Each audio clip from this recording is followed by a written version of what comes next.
Do you think the bliss is gone, or do you still have the bliss from the beginning? Because it was just all encompassing at first. It's like floating in a pool of love. Yeah, it's... Is it gone?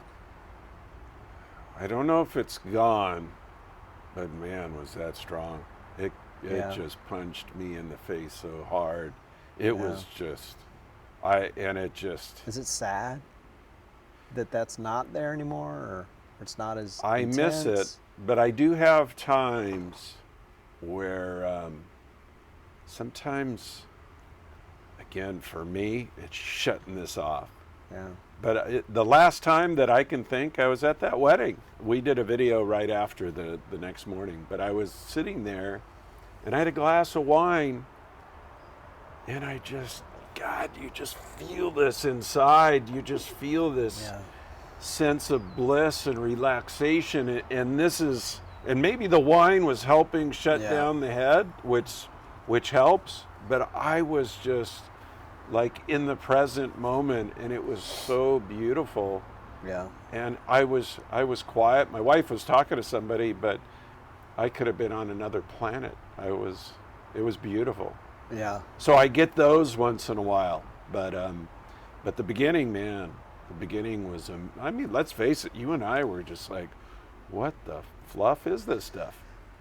Yeah, I'm wondering if the whole awakening process is just really more of a healing process that helps you take the past and then it kind of heals that past or those issues. It kind of resets you, and then it allows you, after all that, it kind of gives you like, so if you have a virus or you have some major illness, you get this big hit of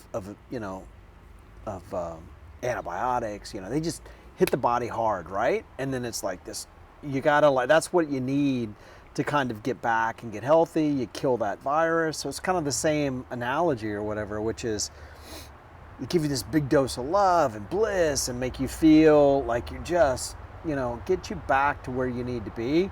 And then they slowly wean you off of that and you get back to this normal state of human existence, right? Which is, there's still shit that happens, there's still problems, there's still family drama, and you're gonna go down a negative path every once in a while. But I think we both agree that at least I got some tools now, and I got some practices, and I got some routines, and that's my tool bag.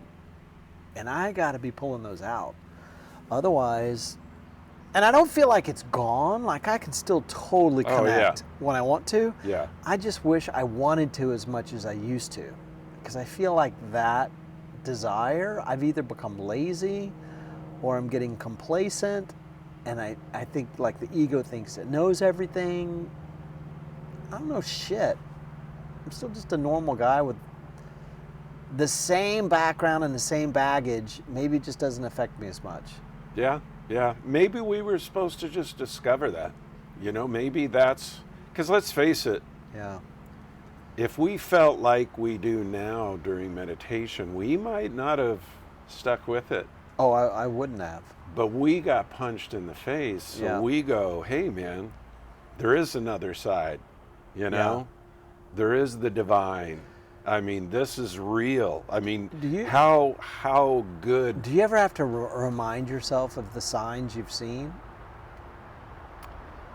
Remind myself? Yeah. No, because they're all there. I know it's happened, so I know that I'm meant to be. Because when I had the 2 days of being kind of down, I was like, James, you were driving to go pick up your son, feeling just nonstop, just fully enveloped in love and bliss, thanking God that you've had this experience. Driving over the mountain, you see this eye in the sky. You look down and my odometer reads 111,111 miles, all ones. Like, how many signs do you need to know that what's happened is like a miracle? Yes. But I literally had to remind myself of that. And even like the stones or the nonstop other numbers we see, or just the weird coincidences that happen. Yeah. I told you I was driving with Rachel and I was telling her this story about this question that I answered. Someone on Quora said, they sent me a question because I've got all these followers. And the question was, how do you deal with knowing that life is just an illusion and you're not really even a player? They asked me that question. And I was telling Rachel this, we were driving to Taco Tuesday or something, and I said, it's funny because I answered the person, wow, a really profound question.